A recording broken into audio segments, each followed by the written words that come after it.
Hello student, JEE NEET નું આજનું આ જે લેક્ચર છે એ ચેપ્ટર 1 જે છે એને ધ્યાનમાં રાખીને છે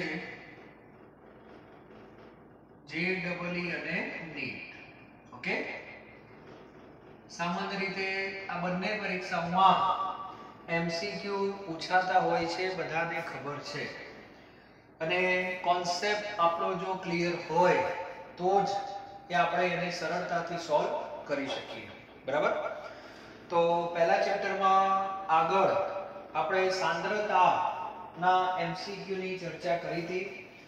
આજે કંઈક નવા ટોપિક, મૂળ કોન્સેપ્ટ છે, થોડો પ્રમાણસૂચક સૂત્ર, અણુસૂત્ર નક્કી કરવાનું, આ બધું આવડે જ છે, પણ એને MCQ લેવલે પણ આપણે થોડીક પ્રેક્ટિસ કરવી પડશે. તમારે તો વધારે કરવી પડે, પણ એક દિશા હું તમને આપું છું. તો દરેકની પાસે PDF માં કોપી છે, તો દરેક વિદ્યાર્થી ટોટલ 20 MCQ હશે. બરાબર? એમાં પહેલો MCQ દરેકને આવડવો જ જોઈએ, પ્રમાણસૂચક સૂત્ર અને અણુસૂત્ર નક્કી કરવો. એમાં બે તત્વો છે, x અને y. બરાબર? બંનેની ટકાવારી આપી છે. ટકાવારી બંનેના ટકા 50-50 છે, એટલે 100 થઈ ગયા. અને બંનેનો પરમાણુય દળ આપેલું છે. આનું આપેલું છે 10 અને y નું આપેલું છે 20. બરાબર? ચલો ટેબલ બનાવતા હતા, ટકા અને પરમાણુ ભાર, આ બેનો ગુણોત્તર આપણે લેતા હતા, એટલે એને MR એવું કહેવામાં આવે છે. MR એટલે મોલ રેશિયો અથવા મોલનો ગુણોત્તર. તો 50/10 કરશો એટલે 5 આવશે, અને 50/20 કરશો એટલે હું માનું છું ત્યાં સુધી 2.5 આવશે. બરાબર?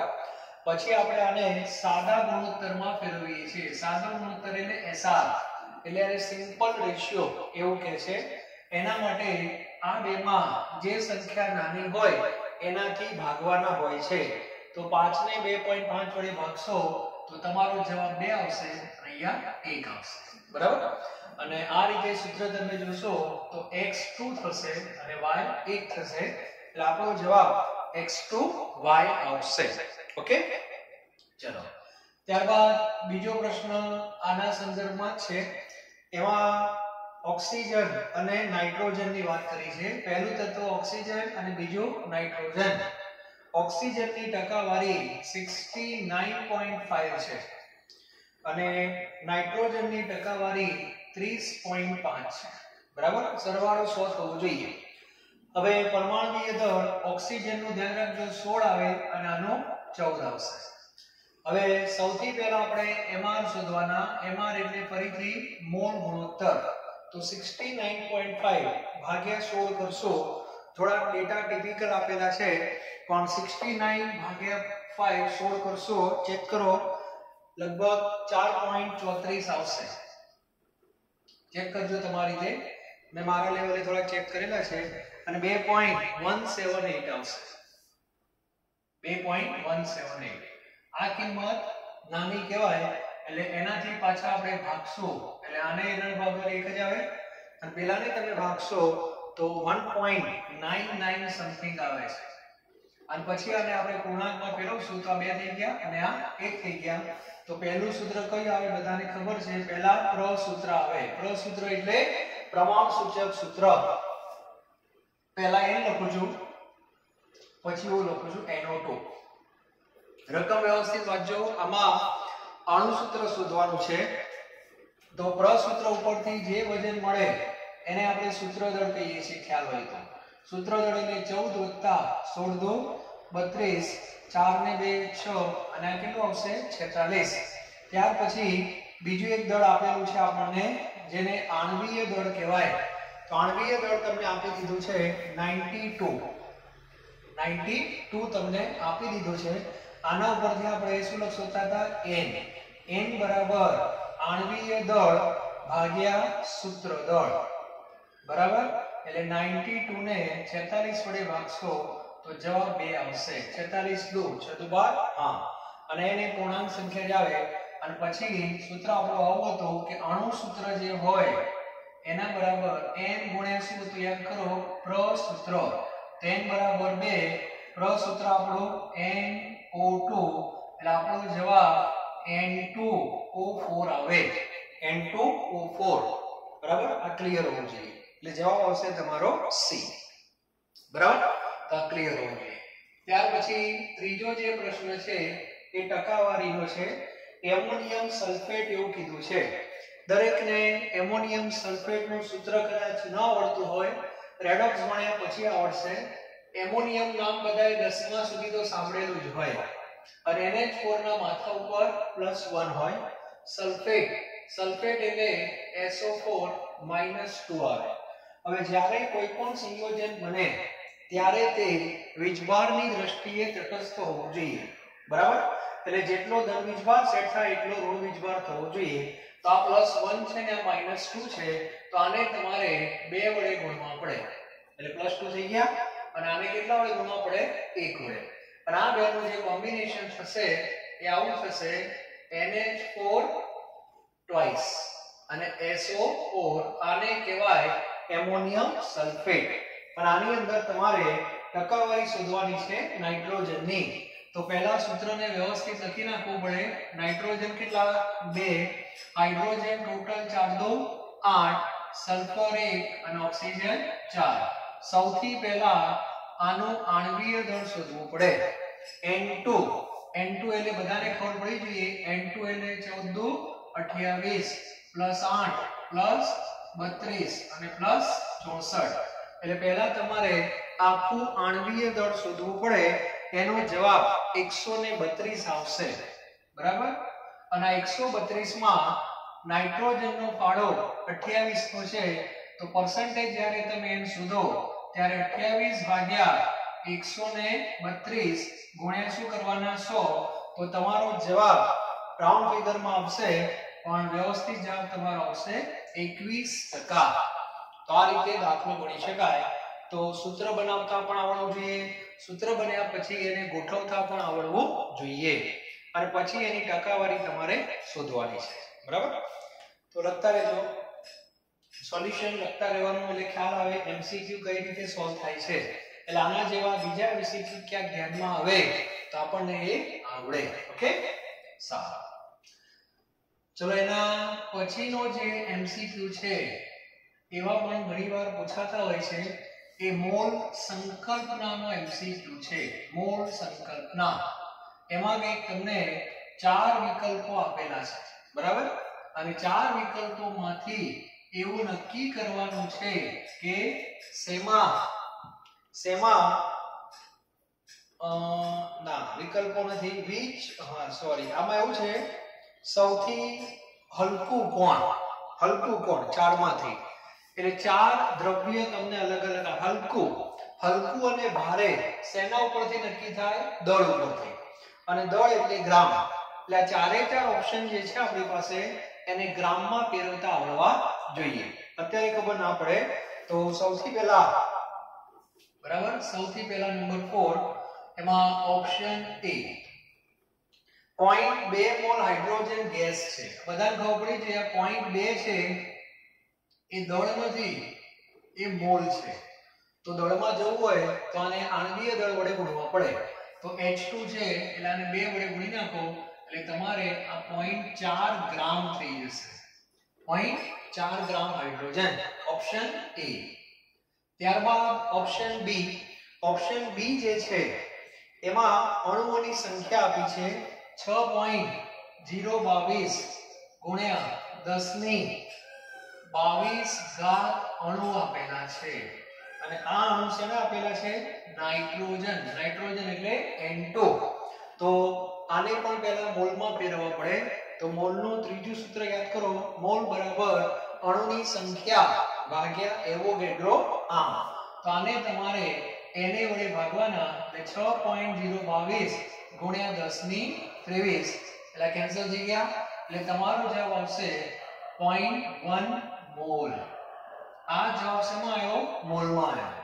બરાબર? કારણ કે 10 ની -1 ઘાત 10 ની -1 આવશે. -1 એટલે 0.1. બરાબર? હવે આને તમારે દળમાં ફેરવવો હોય તો 28 વડે ગુણવા પડે. ઘણા કે કેમ 28 n2 14 + 14 એટલે આ તમારે આવશે 2.8 ગ્રામ n2 આવશે. 2.8 ગ્રામ n2. ત્યારબાદ ઓપ્શન સી, એમાં ચાંદી છે અને સિલ્વરમાં જ આપેલું છે એ 0.1 ગ્રામ Ag. એટલે આને ગ્રામમાં ને ગ્રામમાં જ રહેવા દેજો, ફેરવતા નહીં. ઘણા દોઢાએ થાય 3/2 એટલે 1.5 એટલે દોઢ. ત્યારબાદ 0.1 મોલ O2 કીધો છે, તો આ પણ મોલમાં ન ચાલે, તો આને તમારે 16 32 વડે ગુણવા પડે એટલે 3.2 ગ્રામ ઓક્સિજન આવે. બરાબર. હવે પ્રશ્ન ફરીથી એક વાર વાંચો. 4 એ 4 માં હલકું કોણ? હલકું ભારે દળ ઉપરથી નક્કી થાય. દળ એટલે ગ્રામ. તો 4 એ 4 માં કયા ગ્રામ ઓછા કહેવાય? સૌથી ઓછા 0.1. આ જવાબ તમારો આવશે 0.1 ગ્રામ આવશે. બરાબર, એ જોઈ લેજો 0.1 ગ્રામ આવશે. ચલો ત્યારબાદ ભારે કે તો આના પ્રશ્નમાં ભારે કીધું હોત તો જવાબ તમારો ડી થઈ જાય. બરાબર, તો આ રાઈટના પ્રશ્નો આવડવા જોઈએ. ત્યારબાદ પાંચમો પ્રશ્ન બહુ સરસ છે, સાંદ્રતાનો છે પણ સમજવા જેવો છે. 250 ml સોડિયમ કાર્બોનેટનું દ્રાવણ છે, એમાં સોડિયમ કાર્બોનેટ 2.65 ગ્રામ નાખેલો છે. એટલે સૌથી પહેલા આ લોકોએ દ્રાવણ બનાવ્યું. ધ્યાન આપજો, દ્રાવણ શેનું બનાવ્યું? Na2CO3 નું બનાવ્યું, સોડિયમ કાર્બોનેટ. અને કેટલા ml બનાવ્યું? 250 ml બનાવ્યું. અને એમાં 2.65 ગ્રામ Na2CO3 નાખેલો છે. એટલે પહેલા દ્રાવણ બનાવી દીધું. દ્રાવણ બનાવી દીધું એટલે આની સાંદ્રતા આપણે શોધી શકીએ. બરાબર, 10 માંથી કોઈ પણ એકરી. હવે ધ્યાનથી સાંભળજો, આ બનાવી કેટલું? 250. હવે એમ કહે છે કે 250 ml માંથી માત્ર કેટલું લીધું? 10 ml બીજા પાત્રમાં લીધું. આ 10 ml બીજા પાત્રમાં લઈ લીધું. ચાલો, બરાબર. અને પછી આની અંદર પાણી નાખી દીધું. આમાં પાણી નાખ્યું. બરાબર, પાણી કેટલું નાખ્યું? 990 ml. ઘણા કે એવું ક્યાં આપ્યું છે? રકમ વાંચો એટલે ખ્યાલ આવે. આ 10 ml માં પાણી નાખી દ્રાવણ 1 લિટર બનાવ્યો. 1 લિટર બનાવ્યું એટલે કેટલા ml બનાવ્યું? 1000 ml બનાવ્યું. એટલે 990 નાખ્યું હશે. તો આ પરિણામી દ્રાવણની સાંદ્રતા શોધવાની છે. બરાબર, એટલે આની અંદર બીજું કઈ નથી, આપણો કેસ 1 છે, આગળ ભણ્યા તે જ. પણ એમાં શરૂઆતની મોલારિટી આપી નથી. તો આપણે એક કામ કરીએ, આ પછી પહેલા આની મોલારિટી શોધીએ. એટલે આ જે દ્રાવણ બનાવ્યું છે એનો સ્વાદ શોધવો પડે. અને મોલારિટી એટલે m. બરાબર, દ્રાવ્યનું દળ 2.65 ગ્રામ થાય. નીચે આણ્વીય દળ Na2CO3 નો આણ્વીય દળ શોધજો. Na2CO3 નું આણ્વીય દળ આવશે 106. બરાબર, બધાને શોધતા આવડે છે. હવે ત્યારબાદ કદ શેમાં લેવાનું? લીટરમાં. એટલે 250 તો મિલી છે, 1000 વડે તમે ભાગી નાખજો એટલે આની મોલારિટી તમે શોધશો કેલ્ક્યુલેટરમાં અથવા જાતે, તો જવાબ કે 0.1 આવે છે. કેટલો? 0.1. ધ્યાન આપજો. આ જવાબ થઈ ગયો. હવે સમજવાની વસ્તુ આવે છે, આનો સ્વાદ નક્કી થઈ ગયો 0.1. બરાબર, હવે ધ્યાન આપજો. અને હવે આમાંથી કેટલું લીધું? 10 ml જ લીધું. 10 ml ભલે લીધું પણ સ્વાદ કેટલો હોય? સ્વાદ તો 0.1 જ હોય. તમે લીંબુનો શરબત બનાવો, મોટું આખું તપેલું ભરીને, પછી એમાંથી 1 ગ્લાસ શરબત લો, તો જે તપેલામાં સ્વાદ હોય એ અને ગ્લાસમાં જે સ્વાદ હોય એ સરખો જ હોય. સાચું કે ખોટું? સાચું. તો આ દ્રાવણનો સ્વાદ તમે શોધી કાઢ્યો. પહેલા ખબર નહોતી કે આનો સ્વાદ કેવો છે. સ્વાદ એટલે સાંદ્રતા. આવી ગયો 0.1. હવે એમાંથી તમે 10 ml લો છો, તો 10 ml લેવાથી સ્વાદ તો બદલાવાનો નથી. તો 10 ml માં સ્વાદ કેટલો રહેવાનો? 0.1 મોલારિટી. એટલે આ માહિતી આપણી થઈ ગઈ હવે શરૂઆતની. એટલે આ કઈ સૂત્ર લાગુ પડશે? m1v1 m2v2. m1 કેટલા લેવાના? 0.1. v1 કેટલા લેવાના? 10. ભૂલથી 250 ના લેતા.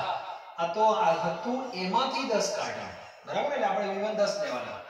m2 તમારે શોધવાના છે અને કદ લીટર કર્યું, લીટર એટલે 1000, અને આનું તમે સ્વાધ્યાય આપી દો, 0 0 ઉડી જશે, 0.1 ને પાછા 1100 વડે ભાગવાના એટલે 0.0001 આવશે, સોરી 0.001 આવશે, બરાબર? 0.001 એટલે જવાબ આવશે આપણો બોમ્બે. ક્લિયર? તો બહુ સારો દાખલો છે, સમજવા જેવો છે. અને તમે વિચારો આ બધું કોન્સેપ્ટ આને કહેવાય, બરાબર? એટલે એમસીક્યુ આ રીતે પણ બનતા હોય છે, બનાવતા આવડવા જોઈએ. ત્યારબાદ એક પ્રશ્ન છે, નેક્સ્ટ 6 નંબરનો પ્રશ્ન લઈએ આપણે. એની અંદર નંબર ઓફ ઇલેક્ટ્રોન કીધા છે અને શેમાં મોલ ઓફ, એટલે મોલ નથી આપે તો એક મોલ લઈ લેવાના, હાઇડ્રોજન મોલેક્યુલ એટલે અણુ એમ. એટલે આપણી પાસે 1 મોલ H2 ના અણુ છે અને ઇલેક્ટ્રોનની સંખ્યા શોધવાની છે. આવા પ્રશ્નોમાં મેં રીત શીખવાડી છે, તમારે અણુની સંખ્યા સુધી પહોંચી જવાનો, પછી પરમાણુમાં નહીં જવાનો, બરાબર? અત્યારે અણુ છે પણ મોલમાં છે, તો આના અણુ કેટલા થાય? તો એવોગેડ્રો વડે ગુણી નાખો એટલે 6.022 ગુણ્યા 1023 ઘાત જેટલા શું થાય? અણુ થશે, બરાબર? ચાલો હવે આપણે એક અણુમાં કેટલા ઇલેક્ટ્રોન, તો એક અણુમાં કેટલા ઇલેક્ટ્રોન હોય મને જવાબ આપો. 2 ઇલેક્ટ્રોન, કારણ કે H2 એટલે H વત્તા H, એક H માં 1 ઇલેક્ટ્રોન હોય તો 2 H માં 2 ઇલેક્ટ્રોન થાય. તો એક અણુમાં જો 2 ઇલેક્ટ્રોન હોય માટે 6.022 ગુણ્યા 1023 અણુમાં કેટલા ઇલેક્ટ્રોન, એટલે 2 વડે તમારે ખાલી ગુણવાના છે, એટલે તમારો જવાબ 12.46 વાળો તો 44 જે ગમે, બરાબર? ગુણ્યા 1023 ઘાત આવશે, બરાબર? આ દાખલો પણ બહુ સરસ છે. એટલે અણુની સંખ્યા, પ્રોટોન ઇલેક્ટ્રોનની સંખ્યા, પ્રોટોનની સંખ્યા, ન્યુટ્રોનની સંખ્યા, આવા પ્રશ્નો જ્યારે પણ પૂછાય ત્યારે અણુની સંખ્યા શોધી કાઢવાની, અને અણુની સંખ્યા શોધી કાઢ્યા પછી તમારે એક અણુમાં શોધી કાઢવાના, બરાબર? એટલે જવાબ તમને મળી જશે. ચલો તો લખતા રહેજો સાથે સાથે દરેક વિદ્યાર્થી એના પછીનો પ્રશ્ન જે છે એ વાંચવાનો છે દરેકે.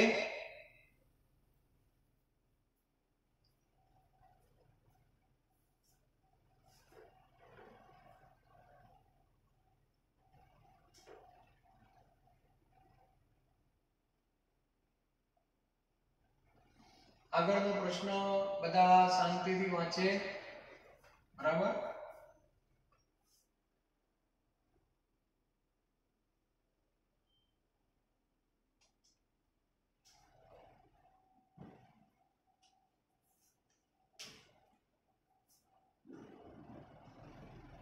પ્રશ્ન નંબર 7 જુઓ બધા. હવે એવું કીધું છે કે તમારી પાસે 14 ગ્રામ કાર્બન મોનોક્સાઇડ છે, 14 ગ્રામ કાર્બન મોનોક્સાઇડ છે, બરાબર? એનો અર્થ એવો થયો કે તમને દળ આપેલું છે, બરાબર? હવે એમાંથી ચારમાંથી કયું વિધાન ખોટું છે આપણે કહેવાનું છે. તો ઓપ્શન તમે જુઓ, લીટર પણ છે, મોલ પણ છે, અણુ પણ છે. એટલે તમારે કરવાનું કાંઈ નથી, આપણો જે ત્રિકોણ હતો એના સંદર્ભમાં બધા જવાબો આપવાના. કદ, દળ, અહીંયા મોલ અને આગળ જાવ તો અણુ આવાયું છે, બરાબર? તો અત્યારે તમે અહીંયા ઊભા છો, તો આપણે એક કામ કરીએ, બધું ફટાફટ શોધી કાઢીએ, પછી ઓપ્શન 1 બાય 1 આપણે ચેક કરીએ. ઓકે? સૌથી પહેલા દળમાંથી ચલો મોલમાં જવું છે, તો મને જવાબ આપો મોલ કેમ શોધાય? તો મોલ શોધવા હોય તો દળને આણ્વીય દળ વડે ભાગવાનું પડે. તો દળ કેટલું છે? 14 ગ્રામ છે. કાર્બન મોનોક્સાઇડ નું આણ્વીય દળ C + O 12 + 16 કેટલા થશે? ગણો. 12 અને 16, 6 ને 2 6 2 8 ને સોરી 28, બરાબર? એટલે 28 ગ્રામ પ્રતિ મોલ. એટલે આ જવાબ તમારો આવશે 0.5 મોલ આવશે. એટલે 0.5 મોલ કહેવાય, બરાબર? ચલો ત્યાર પછી મોલ પછી અણુ શોધીએ. ચલો અણુ કેમ શોધતા હતા યાદ કરો. તો મોલને 6.022 ગુણ્યા 10 23 વડે ગુણવાના, એટલે આ 0.5 એટલે અડધા કહેવાય, બરાબર? એટલે 6.022 ના અડધા કરી નાખશો એટલે લગભગ તમારો જવાબ 3.011 10⁻23 અણુ આવશે. આ પણ શોધી શકાય, બરાબર? પછી મોલમાંથી કદમાં પણ જવાય. 22.4 તો કદ કેટલું થાય? 1 મોલનું કદ 22.4 લીટર થાય, તો અડધો મોલ કહેવાય. 0.5 એટલે અડધો મોલ, તો અડધા મોલનો 11.2 લીટર થાય. SNB અથવા NTP જે આપેલું હોય, બરાબર? હવે આપણે બધા ઓપ્શનો ચેક કરીએ એટલે ખ્યાલ આવી જશે કયો ઓપ્શન સાચો છે અને કયો ઓપ્શન ખોટો છે. આપણને ખોટો કીધો છે તો પહેલો જ ઓપ્શન જો તો એવું લખ્યું છે કે 2.24 લીટર કદ થાય. સાચું કે ખોટો? આટલું થયેલો. એટલે અત્યારે જવાબ તમારો એ જ આવશે. એનો અર્થ કે બાકીના ત્રણ વિકલ્પો સાચા હોવા જોઈએ. તો ચેક કરી લઈએ. ચલો 1/2 મોલ CO બરાબર છે. બીજો ઓપ્શન સાચો છે. CO અને N2 બંનેના મોલ સરખા જ હોય. N2 નું પણ કેટલું થાય બધાને ખબર છે 28 થાય. આણવીય દળ એટલે 14/28 કરજો એટલે 0.5 જ આવશે, બરાબર? એટલે એ પણ સાચું છે. અને અણુની સંખ્યા 3.01 આવી જ ગઈ. એનો અર્થ એવો થયો કે 14 ગ્રામ કાર્બન મોનોક્સાઇડ સાથે છેલ્લા ત્રણ વિકલ્પો મેચ થાય છે. પહેલો વિકલ્પ મેચ થતો નથી અને આપણે કયો વિકલ્પ શોધવાનો છે? જે મેચ ન થાય શોધવાનો છે. એટલે જવાબ તમારો એ આવશે. ક્લિયર? ચલો ત્યાર પછી આગળનો પ્રશ્ન જોઈએ. 8મો પ્રશ્ન. 8મા પ્રશ્નમાં એવું કીધું છે કે બેરિયમ કાર્બોનેટ એટલે BaCO3 આ એક સંયોજન છે, બરાબર? એ બેરિયમ કાર્બોનેટમાં બેરિયમ છે, કાર્બન છે અને ઓક્સિજન છે, બરાબર? એમાં તમને ઓક્સિજનના મોલ આપેલા છે. ઓક્સિજનના તો તમારે બેરિયમ કાર્બોનેટના શોધવાના છે. તો આ પ્રશ્ન થોડો તત્વયોગ મિતિના સંદર્ભમાં છે અને આવા પ્રશ્નો કેમ ગણવા તમને કહી દઉં. સૌથી પહેલા આ અણુને છૂટો પાડી દેવાનો. છૂટો પાડતા બધાને આવડવું જોઈએ. એટલે Ba + C + 3 ઓક્સિજન, બરાબર? 3 ઓક્સિજન જો. પછી મેં તત્વયોગ મિતિમાં તમને કહેલું 1:1:1:3. આને શું કહેવાય? આને કહેવાય મોલ પ્રમાણ. આનો અર્થ એવો થયો, આને વાંચતા આવડવું જોઈએ. 1 મોલ BaCO3 માંથી 1 મોલ Ba, 1 મોલ કાર્બન અને 3 મોલ ઓક્સિજન મળે. આ એક સંબંધ થઈ ગયો. હવે આનો સીધો તમારો ઉપયોગ કરવાનો, બરાબર? હવે તમારે આમાંથી BaCO3 અને ઓક્સિજનને સાથે રાખવાના છે. આ બેમાંથી એકના મોલ આપેલા છે અને એકના શોધવાના છે. કોના આપેલા છે? રકમ વાંચો. ઓક્સિજનના આપેલા છે. કેટલા? 1.5. એટલે આના નીચે લખવાનું 1.5 અને આના તમારે શોધવાના. જો આના 3 હોય તો આનો 1 હોય, તો આના 1.5 હોય તો આના કેટલા હોય? સીધો જવાબ, બરાબર છે? તો શું કરશો બોલો? અડધા છે એટલે દરેકને જવાબ આવડવો જોઈએ. અથવા ગુણાકાર કરી નાખો. 1.5 1/3 તમારો જવાબ આવશે 0.5 મોલ BaCO3. ઓક્સિજન 3 ક્યારે મળે હોય? જો બેરિયમ કાર્બોનેટ 1 મોલ નાખ્યો હોય તો. પણ આ લોકો કહે છે ઓક્સિજન તો 1.5 જ મળ્યા, તો બેરિયમ કાર્બોનેટ 0.5 મોલ હોવા જોઈએ. તે પણ આવડવું જોઈએ. ત્યારબાદ 9મો પ્રશ્ન. 9મા પ્રશ્નમાં ધ્યાનથી જો. આગળ જે આપણે ગણ્યું તેવો જ છે પણ એમાં અણુની સંખ્યા શોધવાની છે અને એ પણ સૌથી વધુ. હવે અણુની સંખ્યા વધારે કોણ આપે? જેના મોલ વધારે હોય તે. તો આની અંદર આપણે ચારે ચાર ઓપ્શનમાં મોલ શોધી કાઢવાના. અણુની સંખ્યા શોધવાની કે એટલે મોલ શોધવાના. કારણ મોલ જેના વધારે હશે એના અણુ વધારે હશે. કારણ બધાને ગુણવાના તો એની વડે થવાના, બરાબર? એટલે આપણે ફટાફટ બધાના મોલ શોધીએ. ચલો ઓપ્શન એ માં 34 ગ્રામ 34 ગ્રામ પાણી કીધું છે. પાણીનું આણ્વીય દળ કેટલું? 18.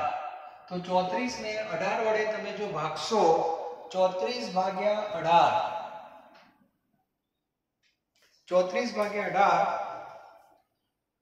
ભાગ્યા 18 કરજો જવાબ આવે છે 1.88 1.88 શેમાં આવી ગયા મોલમાં આવી ગયા એને વડે ગુણવાના નથી ચલો ઓપ્શન બી ની અંદર 28 ગ્રામ CO2 કીધા છે એટલે 28 ગ્રામ કાર્બન ડાયોક્સાઇડ નો આણ્વિક દર 44 થાય એટલે 28 ભાગ્યા 44 તમે કરશો ભાગ્યા 44 તો જવાબ 0.63 આવે છે આટલા મોલ આવશે પછી ઓપ્શન સી જે છે એમાં 46 ગ્રામ મિથેનોલ છે 46 મિથેનોલ નું સૂત્ર થાય CH3OH કાર્બન 12 + 4 + 16 એટલે આવશે તમારે 32 એટલે 46 ને 32 વડે ભાગવાના આવશે તો 46 ભાગ્યા 32 જો આપણે કરશું તો જવાબ 1.43 મોલ આવે છે બરાબર અને ઓપ્શન ડી એમાં 54 ગ્રામ N2O5 છે 54 N2O5 એટલે 28 અને આ 16 × 5 80 એટલે 8 8 ને 2 10 108 થાય તો 54 ને 108 વડે જો ભાગવામાં આવે 108 વડે ભાગવામાં આવે તો 0.5 મોલ થાય 0.5 મોલ આ બધાના મોલ આવી ગયા જેના મોલ વધારે હશે સ્વાભાવિક છે કે એની અંદર અણુની સંખ્યા વધારે હશે તો સૌથી વધારે મોલ હું માનું છું ત્યાં સુધી 1.88 થાય એટલે આપણો જવાબ એ આવવો જોઈએ બરાબર છે સૌથી વધારે એવું કીધું છે અને ઓછા કીધા હોય તો ડી જવાબ આવે ક્લિયર તો આ વસ્તુ બધાને ખબર હોવી જોઈએ ચાલો ત્યારબાદ આગળ 10મો પ્રશ્ન એક લઈ લઉં બરાબર એટલે રીત બધાને હવે ધીરે ધીરે ખ્યાલ તો આવી જ ગઈ છે બરાબર કઈ રીતે ગણવાના હોય અને આ બધા થોડા ઘણા તમે ગણેલા હોય આ રીતે એટલે આગળ જતા તમને કોઈ તકલીફ પડે નહીં બાકી પ્રેક્ટિસ તો તમારે જાતે થોડી કરવી પડશે રેફરન્સ બુકમાંથી બરાબર અને નવા એમસીક્યુ તમને ટેસ્ટના માધ્યમથી તમને મળતા રહેશે ચલો 10મો પ્રશ્ન એક નમૂનો છે ફોસ્ફરસ ટ્રાઇક્લોરાઇડ એને PCl3 કહેવાય PCl3 માં P + 3Cl આવું લખી શકાય એટલે 1:1:3 ચાલો હવે એવું કહે છે હવે આના મોલ આપી દીધા છે ચલો આ તો એકદમ સરળ છે કોના મોલ આપી દીધા PCl3 ના 1.4 તો પરમાણુની સંખ્યા શોધવાની છે આ તો સામાન્ય છે મોલમાંથી અણુમાંથી પરમાણુમાં ચલો મોલ કેટલા કીધા મોલ આપેલા છે 1.4 1.4 ને 6.022 ગુણ્યા 10⁻23 વડે ગુણો એટલે અણુની સંખ્યા થઈ ગઈ હવે કુલ પરમાણુ કીધા છે તો કુલ પરમાણુમાં કેટલા દેખાય છે મને 4 દેખાય છે તો આને ખાલી 4 વડે તમે ગુણી નાખજો એટલે તમારો જે જવાબ છે એ 3.372 10⁻24 એવો કંઈક જવાબ તમારે આવશે બરાબર તો આજનું આ જે લેક્ચર છે એમાં હું 10 MCQ સોલ્વ કરાવું છું આ રીતે તમને બાકીના જે 10 છે એ આપણે નેક્સ્ટ લેક્ચરમાં આપણે જોઈશું ક્લિયર તો આ રીતે આજનું આ લેક્ચર હું પૂરું કરું છું હજુ મેં તમને આગળ પણ કહેલું ગણેલા MCQ ફરી એકવાર ગણવા જોઈએ જાતે એનાથી તમને કોન્ફિડન્સ વધશે આપણો તમારો કોન્ફિડન્સ જે છે ઘણો વધી જશે બરાબર છે તો નેક્સ્ટ લેક્ચરમાં બાકીના 10 MCQ ની આપણે ચર્ચા કરશું thank you very very much